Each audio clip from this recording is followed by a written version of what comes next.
Sauti ya kinabii ni kuwa na ujasiri wa kusema hata yale wengine wachache au wengi hawapendi kuyasikia. Kuwa na ujasiri huo wa kusema ni wajibu wako, kiongozi wa dini.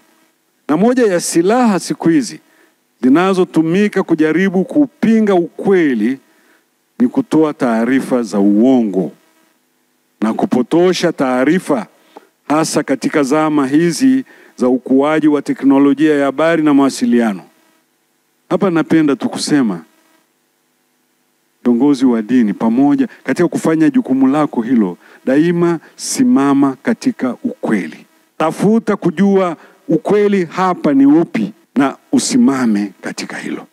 Watu wamebadili kweli kuwa uongo, na huku wakijinafasi katika mamlaka walizo nazo.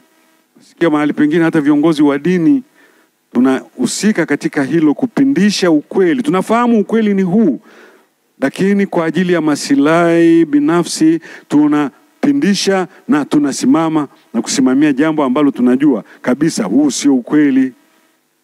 Kuna siku ambayo, na ndio tabia ya ukweli ilivyo, ukweli utajitenga na uongo. Na inapokuja kutokea sasa kufahamu ukweli ni ulikuwa ni huu, wewe kiongozi wa dini ulikuwa umesimama upande gani?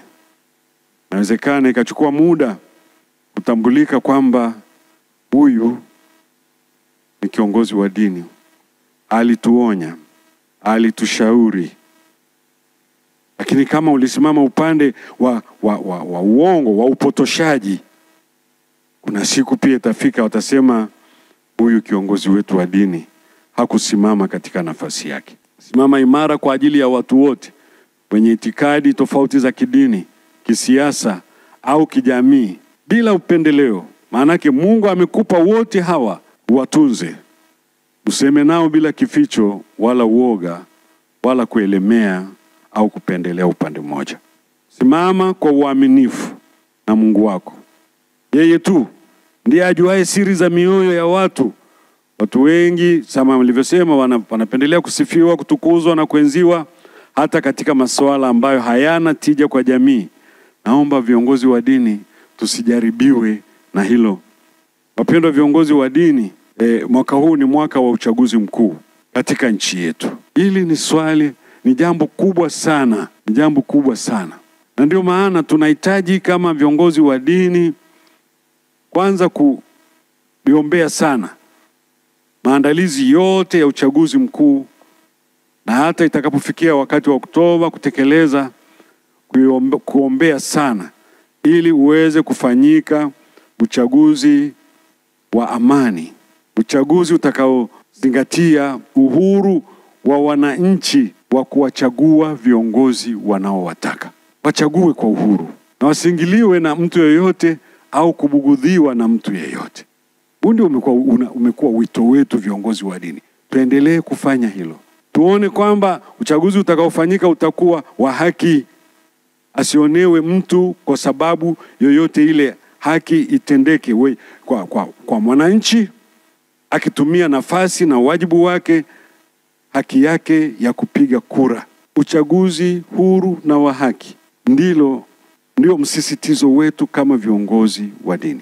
Tunaona hapo katika miaka iliyotangulia, na hasa kipekee katika chaguzi hizi kama chaguzi 3 zilizopita, 2019, 20 na wa serikali za mitaa 2024. Tunapolinganisha na uchaguzi ule wa 2015 kwa mfano, ambapo kwa kiwango kikubwa tunu hizi, chaguzi huru, wazi, wa haki, ulifanyika. Linganisha chaguzi hizi mbili, utaona kuna kitu ambacho tumekiuka katika hizi chaguzi mbili. Lazima kama kiongozi wa dini na kama Watanzania tujiulize, hivi ni nini kimekosekana katika hizi chaguzi 2, 3 hizi ambazo zimeacha mahangaiko makubwa. Na viongozi wa dini kwa pamoja, kwa umoja wetu, tumesema yale ya 2019 na 2020 hatutaki kuyaona yakijirudia wala yale ya mwaka jana. Tujifunze angalau kutoka uchaguzi ule wa 2015.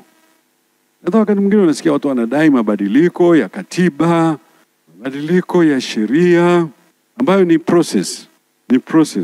Lakini kama 2015 uliwezekana kufanyika uchaguzi ambao haukuacha vilio, haukuacha kuumizana, kama iliwezekana chini ya katiba iliyokuwepo na utaratibu uliokuwepo, ni nini kimekosekana katika chaguzi hizi tatu tunazozungumzia?